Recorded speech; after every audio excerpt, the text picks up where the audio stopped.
My name is Deidre Montague, and welcome to the State of Black Women series, where we will explore different topics that have a major impact on Black women. This is the third episode of the series, where we will be discussing the role of Black women in entrepreneurship with two special guests. Next up, I'll be in conversation with Suzanne Anderson, an entrepreneur and owner of Positively Suzanne.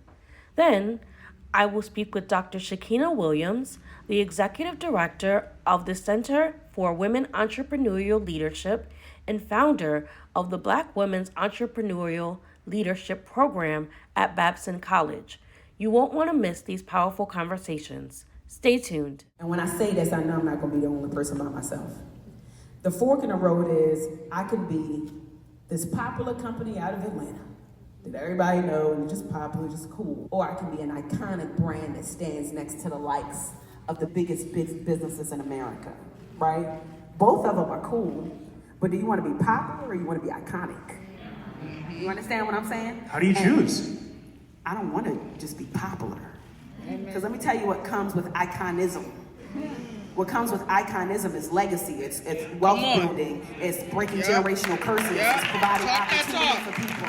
Okay, it's making sure that people win, it's making sure that more of us are in spaces that we historically don't see, which is why it's important to vote. Okay, it's important to make sure that iconism is front and center.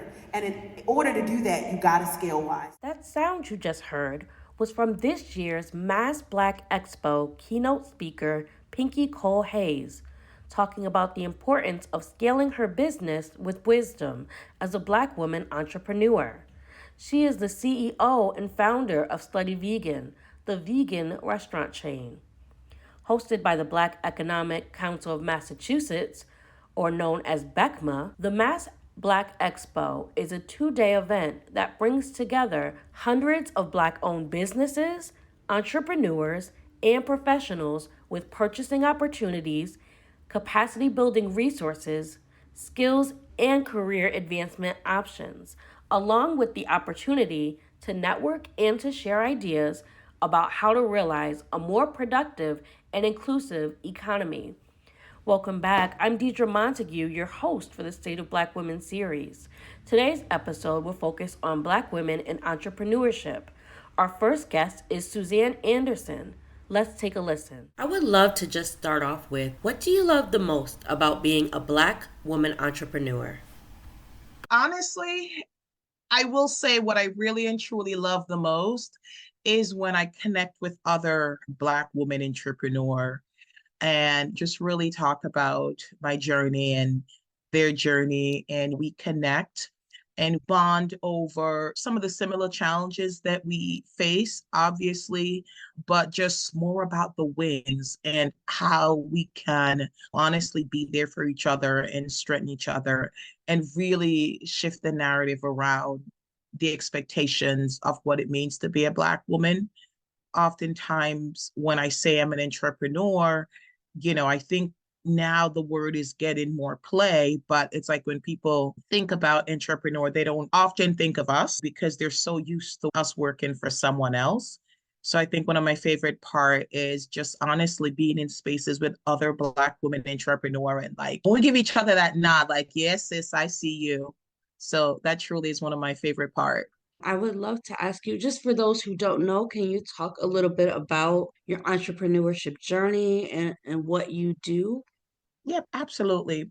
So my brand is called Positively Suzanne LLC, and I worked in leadership roles, operations, customer service, HR for over 20 something years. And I started my company, which is Positively Suzanne LLC, in 2018. And it was a brand that I wanted to create that was focused on just being positive, sharing positive information. And this was way before sharing daily quotes was a thing. And then I would send quotes to my friends and I'd do a random post on Facebook and all these things. And I lost my dad that year. And it was very, very tough sometimes to really just remain upbeat and positive. And I was saying to myself, like, if I'm always a positive person, and I'm having a challenge, I can imagine others are having a challenge. So I really dived into the business, and I created cards that I would send out to others. And I know I started speaking more at different events, and it kind of grew on its own. And I was working for a very long time. And then in 2022, I made the decision to quit my full-time job and really dive into my brand full time. So under that umbrella, it wasn't enough to just share the quotes while they were fantastic. So I offer personal coaching, personal consultation. I really focus on small business, woman business, Black owned woman business. Those are my niches. I'm a motivational speaker. I present at conferences and area churches and universities and really talk about understanding your worth. And I do a lot of workshop, which is facilitated around knowing yourself, your worth, even financial literacy, because I think that is also something that is tied into our worth. Sometimes we base our worth on financials, but even deeper than that, if you're not financially secure, you don't really truly have a good understanding of your finance, it's something that's always going to be a hindrance and stop you from being the best version of who you're meant to be. And those are some of the things that I offer. I had written a book called Detoxifying Leadership before I quit my job. So I offer services to those who wanted to write a book and were just hesitant to start the journey. I offered workshop on public speaking. I offer workshop on just owning it. In the meantime, I also, as an individual, as a company, formed a lot of strategic relationships with different organizations like E4All and different organizations throughout the city that were helping small businesses, so that I could teach classes about starting a business, building your business, how to perfect your pitch, and many different things like that. And I've just continued to do the same thing.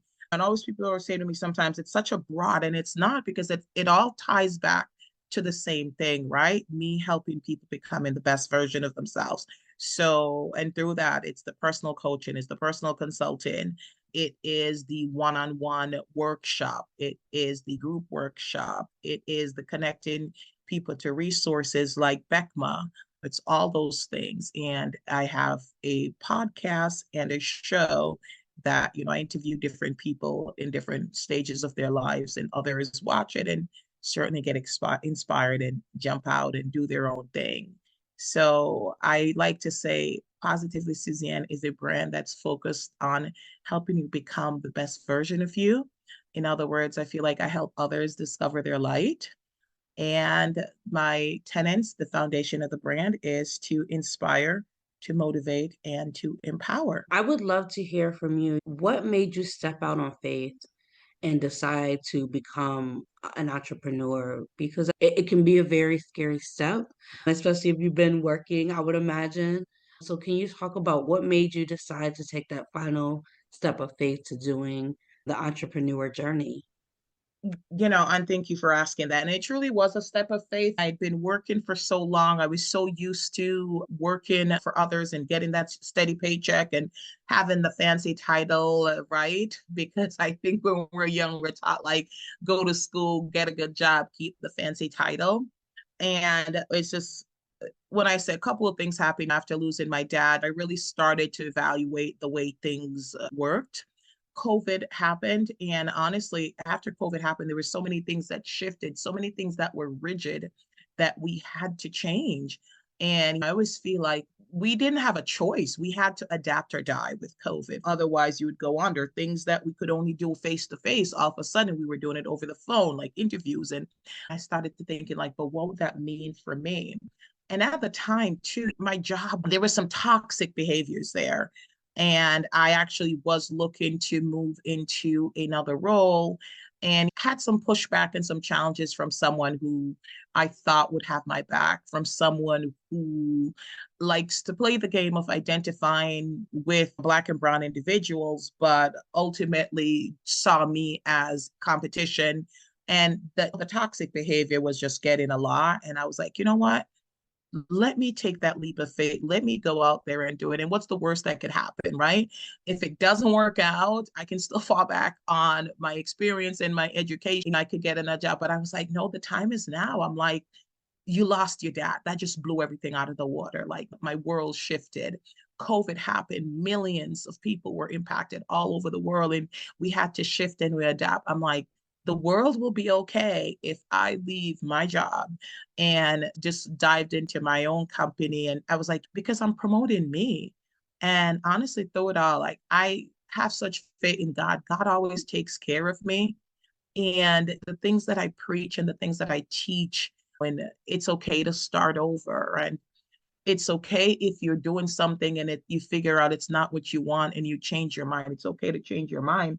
I really and truly believed in that. And I'm like, if I'm living this mission, if I believe in this mission, I mean, I have to start with me.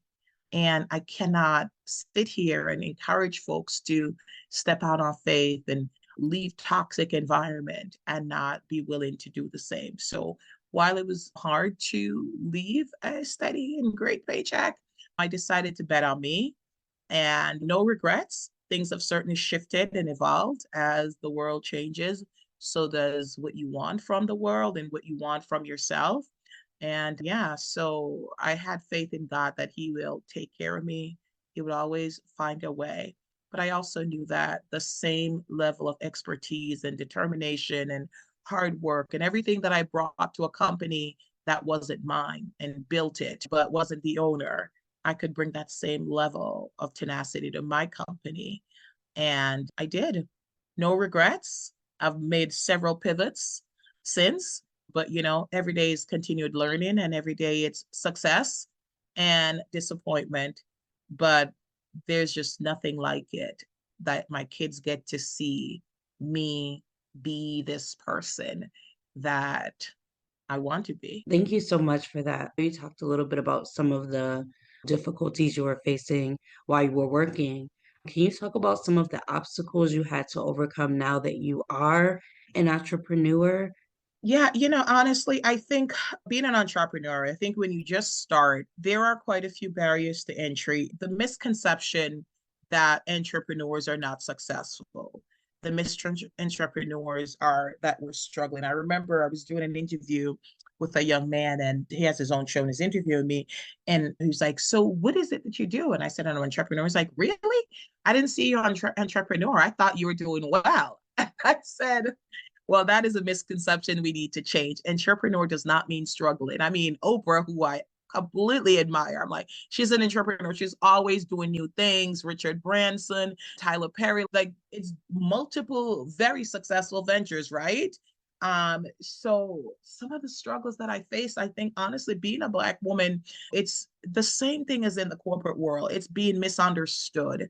It's people thinking that I'm doing it because I have no other choice, or I'm doing it because I'm not as serious about it. I think when you walk into a room sometimes, and if you see Black women entrepreneurs and Caucasian male entrepreneurs, there's this automatic perception that they're more qualified, they're more successful. And it is something that I struggle with.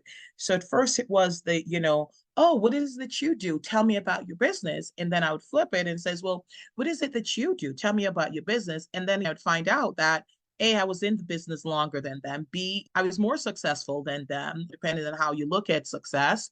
But it was just that because I'm a Black woman doing this, it was just like, oh, so you're a coach. And several times I had to really pull people back and it's like, okay, let's have this conversation. So why do you feel that this is something that I'm playing with? So I think it's being taken seriously in the beginning. Those were some obstacles. And honestly, it is very, very hard to get the jobs. There are many times that I would put a bid on coaching something, and others that are newer, that did not look like me, that were honestly, I thought that were less qualified than me, that had a lot less experience than me, got the jobs that I was going after, but tried not to make me bitter. Black owned businesses are not as well funded.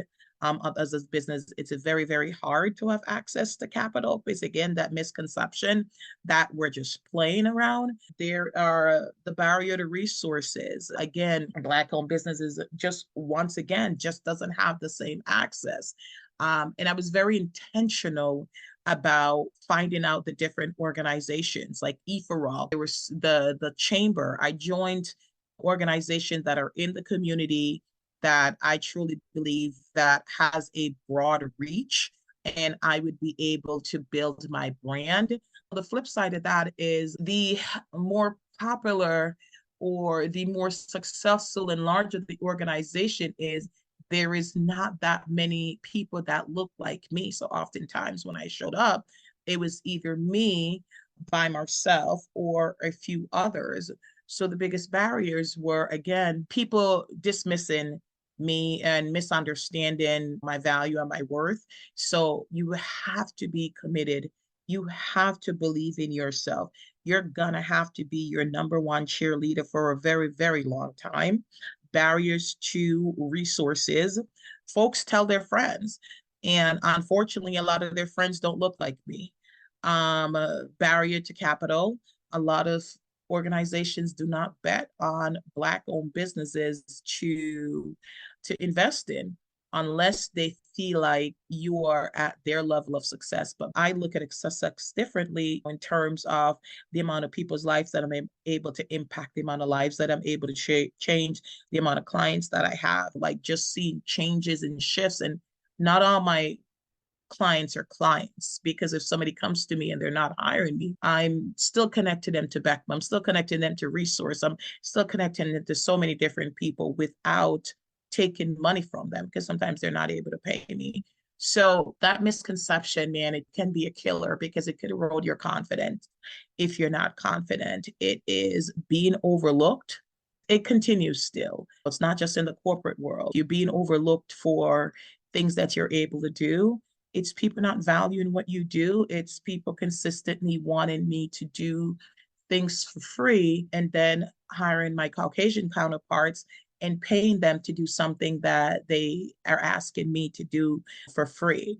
And you have to, when you just start out, give, and depending on where, but I'm very intentional about the organizations that I give freely off my time. I really try to focus on Black-owned businesses that will have impact based on what the organization is doing, because you have to be mindful that you're not the token. So I think it will continue to be just in, even today, as I feel like I do okay, I do great, and I'm known. I still get that. I walk into a room and somebody was like, "Oh, so what do you do?" And I tell them, and then they're like, "Well, how did you get started?" And then I flip it and I ask them, and turns out they're just 1 month in, but they feel like they have the right to be the expert, even though I have over 20 something years of leadership experience behind me, even though I have my education behind me, even like just, and I have contracts and different relationships. So I think one of the biggest struggles, but what I will say this, find your people, find your network, connect with other organizations that will help you not feel so isolated, that will help you not feel so alone. But barriers to entry and blocking you from resources and funding are some big, big deterrent and some big obstacles. Thank you for that. You were talking about some of the programs that kind of helped you through those situations and helped you navigate as a Black woman entrepreneur. Can you talk about the importance of those for Black entrepreneurs, for Black women entrepreneurs, and why those are so important to have when entering this entrepreneurship journey? It is very, very important to have, because honestly, being an entrepreneur is hard, straight up. It's not easy. It's rewarding, it's lovely, but it is tough. You're alone. Oftentimes you're making all the decisions. I mentioned E4All, and you know how I found out about E4All. And while E4All didn't help me personally, what it did was it helped a lot of people that I was helping. So when I found out about E4All, I was registering my business and I was gonna go through the program. What they do is they do a 1 year cohort where they teach you how to write a business plan and all that. And the executive director at the time called me and she was like, "Hey, I told you about E4all, but I was telling you about E4all for you to be a mentor." I was like, "Oh." And I was like, "All right." I said, "Well, I need the help too, but let's see." So I actually ended up becoming a mentor for them. And I was very, very gratified to see what they do and how they connected, because a lot of these businesses honestly didn't have what I had. They didn't have the experience that I had. They didn't have the educational background that I had. And they were just folks that were cooking in their basement and selling and didn't realize that the dangers and the obstacles that they could certainly face. So that was very good. And I was able to tell almost every Black business that I ran into about it, and they were able to connect to a network. They were able to have peers that understand the struggle. They were able to have mentors that have been in the space that they're trying to get into and help them with different things, how to set up LLCs, how to get their license, their safety. It has a name, and I don't own a restaurant, but you have to get certified, like your license when you're cooking, and it has a name and I'm completely forgotten what it's called. And then I found like organizations like BECMA. Now that truly helped me because I became a member of BECMA. I was able to connect with other Black owned businesses. It was so nice to see other Black owned businesses like me. The network is one of the most important thing, and it's the connection to resources. So all the ones that I helped and connected to E4all, they were able to connect to resources that helped them through E4all. They went through a whole year where they had classes taught about their business plan, classes taught about their social media, classes taught about learning their value proposition, how to create their elevator pitch. And I actually taught some of those classes. They had mentors that talked about the importance of getting your paperwork in order, your taxes. They had access to so many different things, and that was important. And my client success, I truly see as my success. So doing that. And then for me and BECMA, what I got from BECMA was like the same thing. It's just the access to the network, the access to resources. I was able to get 2 grants from BECMA so far. They weren't large grants, but they were nice. For a for-profit business, having a grant is fantastic because you don't really get it, especially like a small owned businesses. So I would say to anyone that are looking to get into the entrepreneur space, or if they're currently an entrepreneur, find organizations that are out there to help you, that are not there to look you as a token. And the one that I speak of a lot is E4all, because I've actually seen the work that they do in terms of helping entrepreneurs. And then BECMA, it's a space for you, by you. There are people that are willing to help. There are people that are able to answer your questions. There are people that are able to connect you to the resources, because you don't know what you don't know. And there's a lot of questions out there. So it's important. It's I can pick up the phone, or I can email BECMA, or I could go in their member roster and see all these members, and I can reach out, and not all of them is receptive, but I could certainly reach out and it's like, "Hey, I admire your journey. I can I ask you this question?" Or "I would love to observe you," or whatever it is. Your network is important. Your network helps you feel so not alone. And it helps you sometimes avoid some mistakes that we make in business. Because when you just start off, you make a lot of mistakes. So the network that you form from these organizations is so important. The access to resources is so important. And sometimes, depending on your business, the access to capital, but it's the access to the resources and the network, which is going to be beneficial, which is going to help you not feel so not alone. And it's a constant pool that you can pull from. Once you go with them, you're with them. So you constantly could pick up and learn and adapt.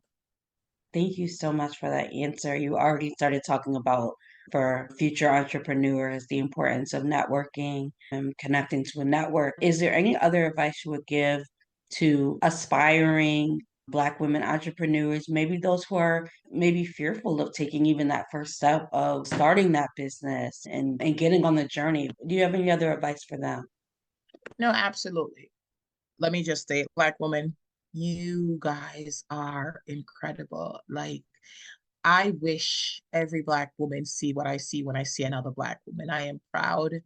I feel the sisterhood. I am just cheering for your success. I am just wanting you to win. So, Black woman, you don't have to prove anything to anyone because you are already the prize. You are already winning.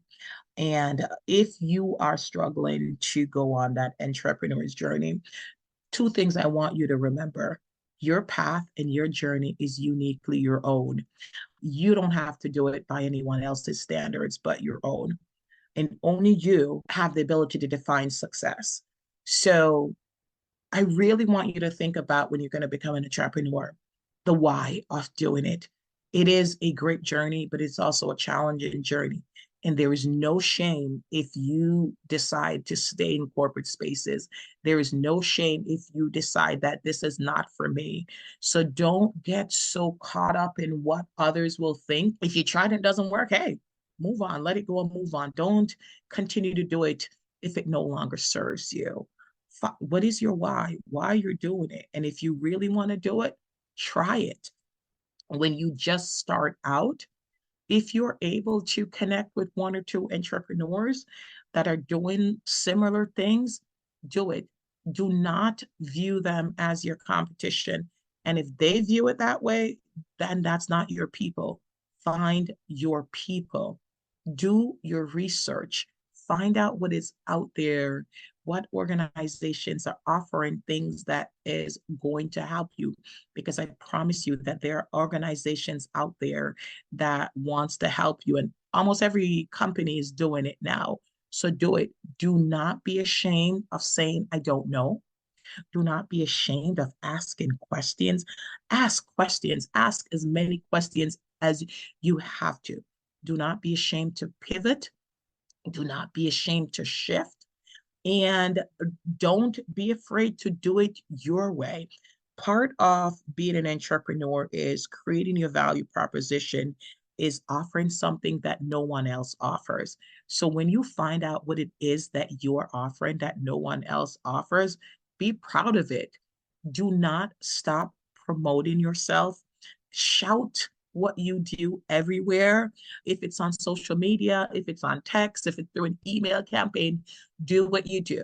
I made the mistake of signing up for Fashion Nova, and every single day I get like 10 texts from Fashion Nova and an email and an alert. They are not ashamed of promoting their brand.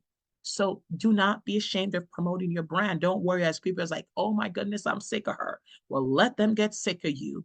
Share what you do, because in order for others to discover what you do, you have to promote it. And show yourself grace. If you mess up, you mess up. It's okay.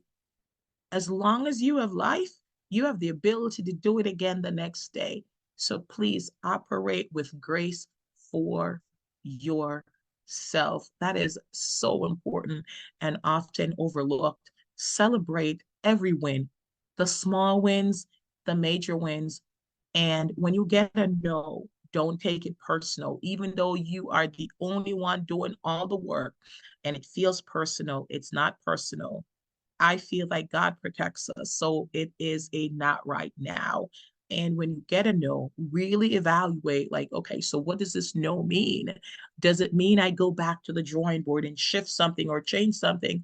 And you'll get a no because some people genuinely don't want to give you a chance. And that's okay. I see it as, listen, that's their loss because I'm fantastic.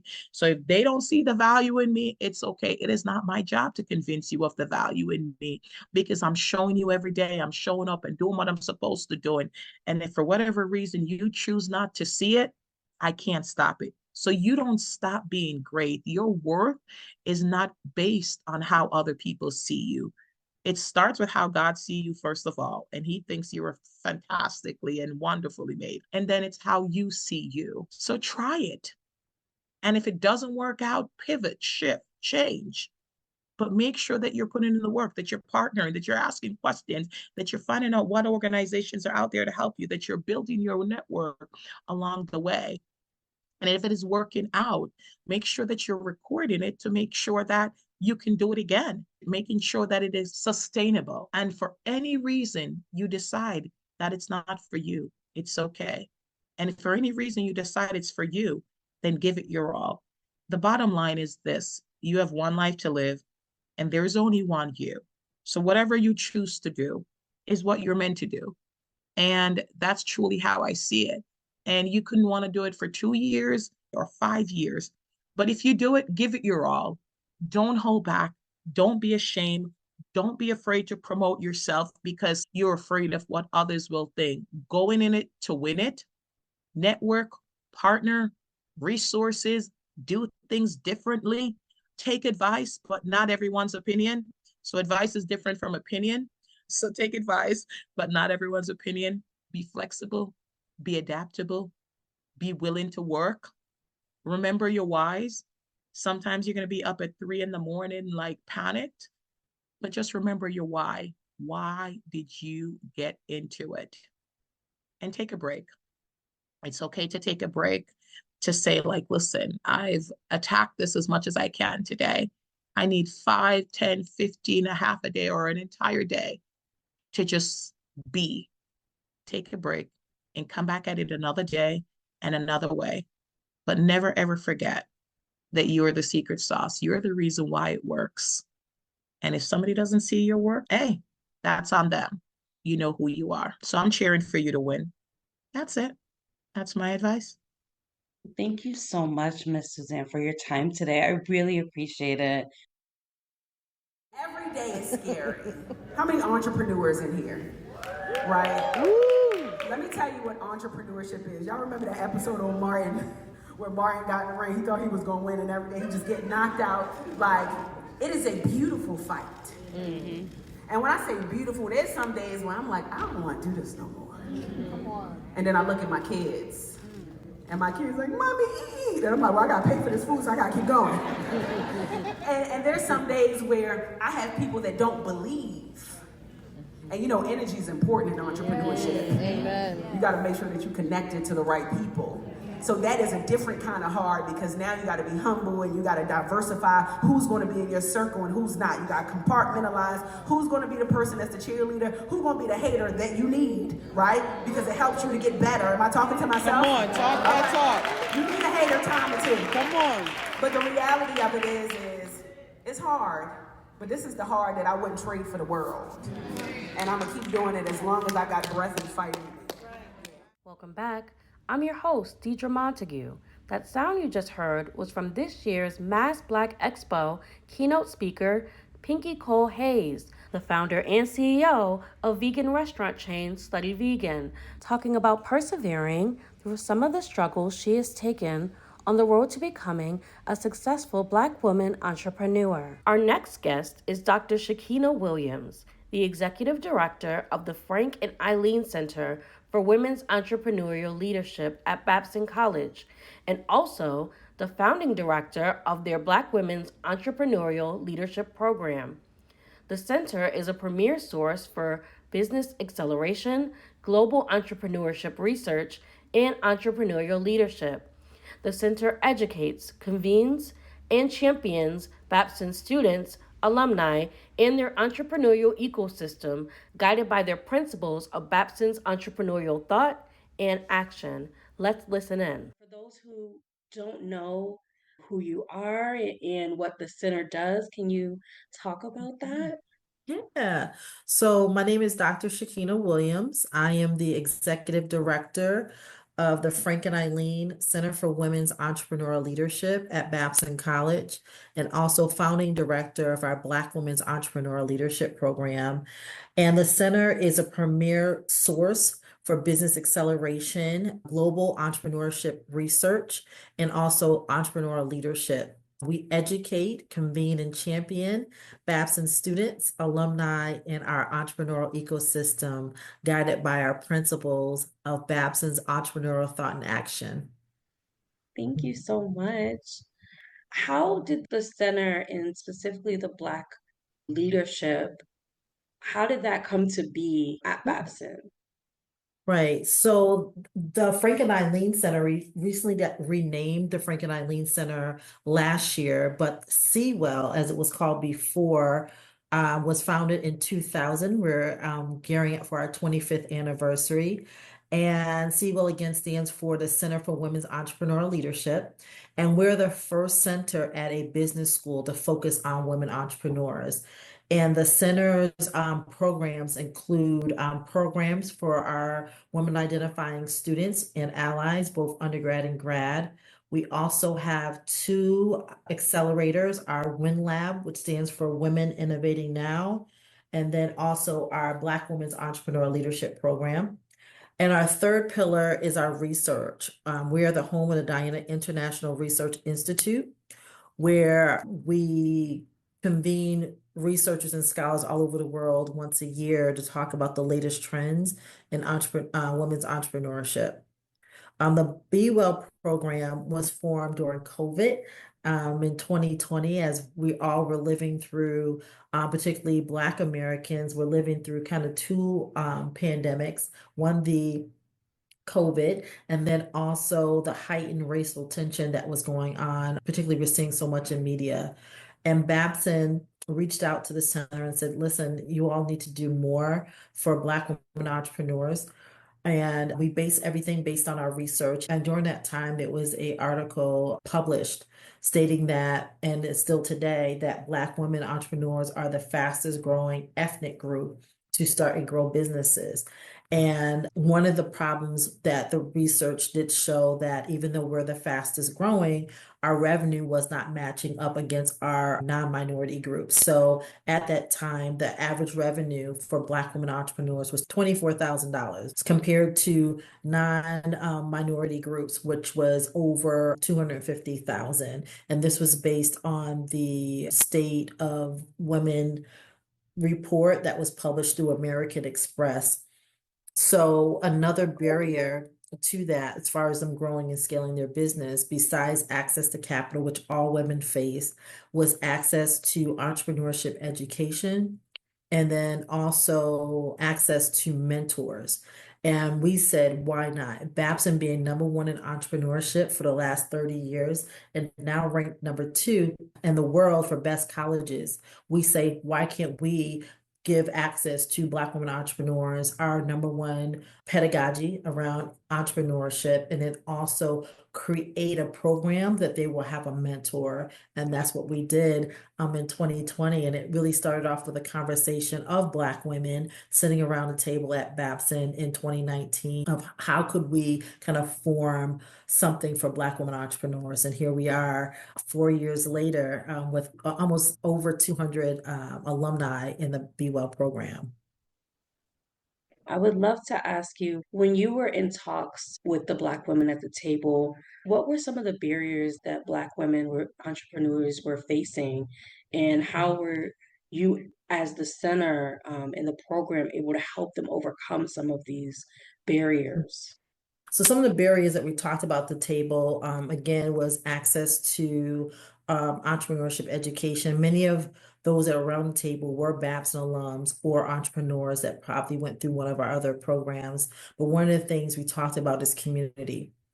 At that time, there's a lot of cohorts now or programs now for Black women entrepreneurs, but there weren't at that time programs specifically for Black women entrepreneurs to build a community, to talk through the unique challenges that we all go through, wearing multiple hats in our family, being the only one either in our industry or field, working a 9 to 5 and feeling overlooked. So many times people start businesses because, listen, they're putting in all the work, they're not getting the credit or the pay, or they're working in an organization where there's still a huge wage gap and they're trying to make ends meet for their family. So they're creating kind of like a side hustle to close that gap for their family.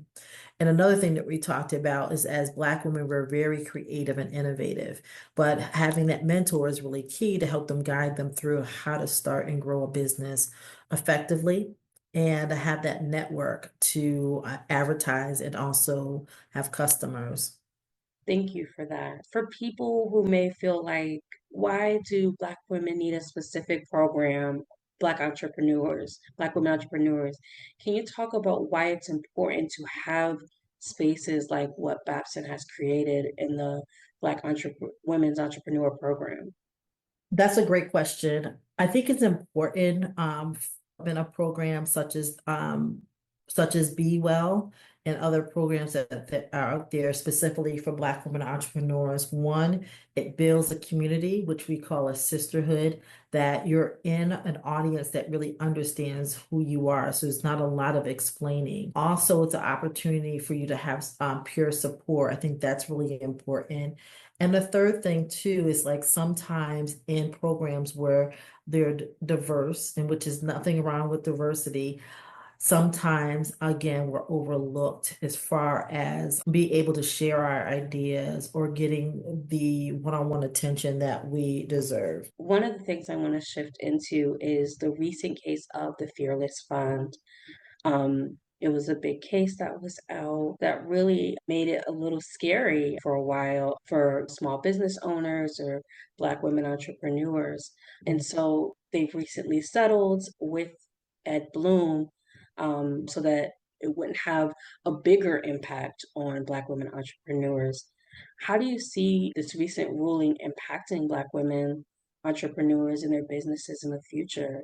Could they be more fearful of stepping out on faith and trying it, or what are your thoughts? Yeah, it's unfortunate that what has happened, and particularly being in higher education, we're really mindful of situations like that, and also with the SCOTUS ruling as well.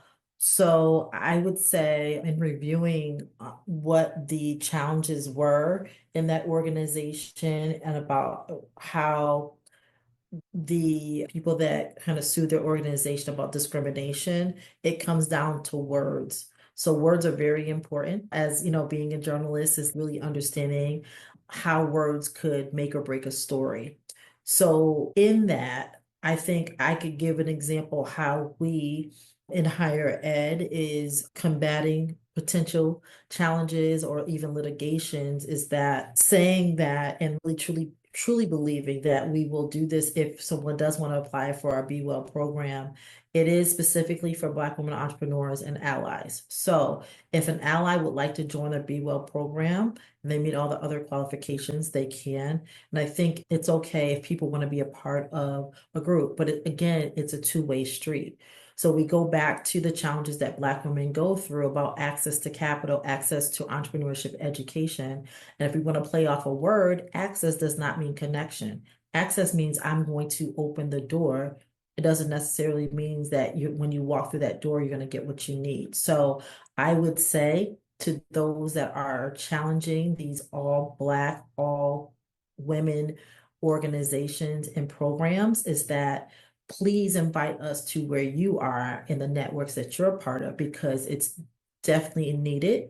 And if you go back to the report of the American Express and even the recent report from Wells Fargo, it indicates if the playing fields were equal with minority groups and with white entrepreneurs, there's a lot to be made across the board for everyone. I'm talking about trillions of dollars in revenue and over millions of new jobs. Again, if the playing fields were equal. So I would challenge those that always challenge me. It's like, let's play fair.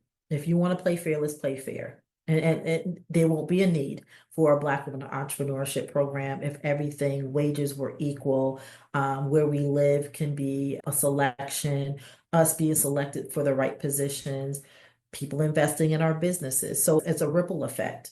So again, it goes back to the wording of how people position themselves in the market. I would say for us, we do include our allies, and we do have males that have invested into our work. So I do applaud them. But again, let's play this game fair.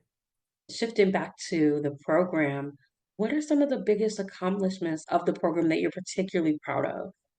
Wow. What I'm particularly proud of, so many. One, we created a program that we were asked to do, but did not know people will come. Even though say build it, they will come. We didn't know because we're a small college. We didn't know people will come and really trust us with their time and their business.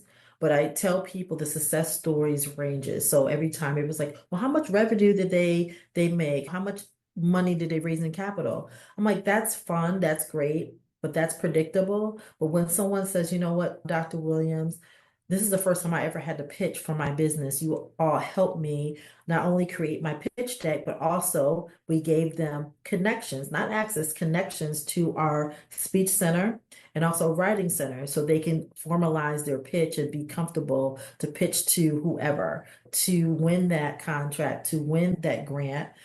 We have people that just needed someone to believe in them. Going back to the mentorship piece, sometimes people have this great idea, but that negativity from their whoever plays in it. They have that inner critic that's gonna say, you know what, you can't do that. You don't have the education. You don't look right. You're not from the right place. And we empower these women that they can do whatever they want to do.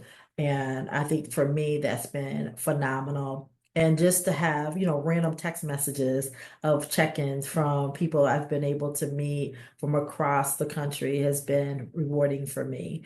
Also, from Babson's standpoint, I think going back to us being number two and our number two best colleges in the country, I really believe, even though they are trying to get rid of diversity, equity, and inclusion and belonging, the work that we've done with underrepresented groups over the last, I would say, 3 years have been amazing.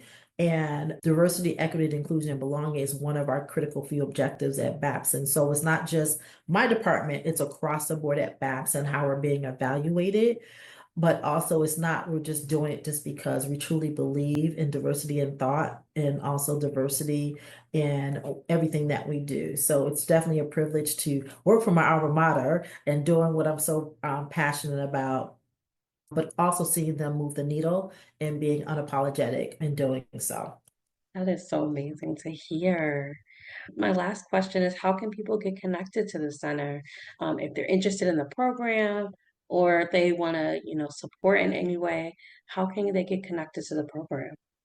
Well, definitely, I would love everyone to connect with me on LinkedIn. So if you type in Dr. Shakena Williams and just make sure to spell my name right, it's SHAKENNA. And then also I tell people I can give you the URL code link to find us on the World Wide Web, but I'm quite sure now we're Googleable. I should tell people you can Google me now. You can just put in Black Women Entrepreneurs, Babson College, and the link will come up.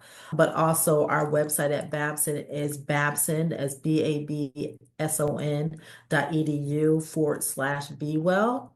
And you will find an amazing picture of cohort 5 that we were actually really blessed to do our in-person residency in Tulsa, Oklahoma on Black Wall Street, which is another story within itself. But it just shows, again, the strong support from our funder, FedEx. I'm giving them a shout out on this. They have been supporting us for the last 4 years for our Black Women Entrepreneurial Leadership Program, but also our other funders as well, from our board of advisors to our Babson alums and also other stakeholders. But hopefully we're here to stay and really solve the problem in closing that wage gap and also closing that revenue gap for Black women entrepreneurs around the world. Thank you, Dr. Williams, for your time today. I really appreciate it.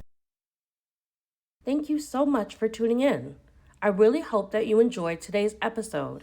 Special thanks again to Suzanne Anderson and Dr. Shakena Williams. Tune into the next episode where we explore Black women in academia. I'm your host, Deidre Montague.